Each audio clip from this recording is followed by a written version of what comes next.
When a developmental factor is affecting a child, it can present itself in a lot of different ways.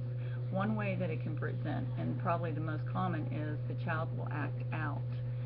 And when the child acts out, you have to ask yourself, well, why is he acting out? Is it because of his environment? Is it because of maybe he is not getting along with his peers in the class? Or is it because he's hit a wall developmentally, cognitively, that he cannot pass and he doesn't understand how to communicate that clearly to the teacher? So that would be the first one. But the second one is also that the child just reaches a plateau and can't push through it.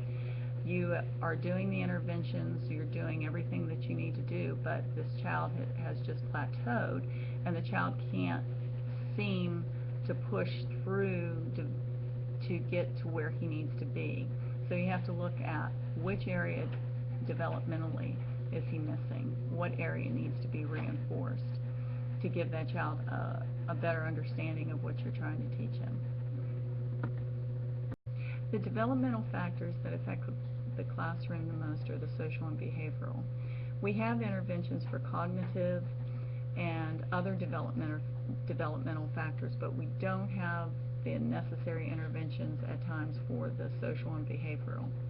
Your classroom can either, it is dependent upon the teacher to come up with a way to reach every student that might have a social or behavioral issue.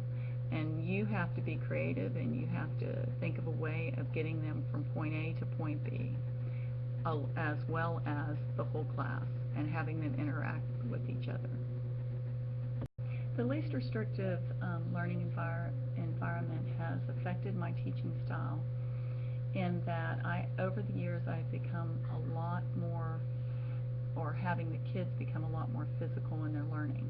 They jump, they move their arms, they cheer. We've also used a lot more different mediums, like we'll use shaving cream, or we'll use sandpaper. We just try to accommodate every learning style in several different ways.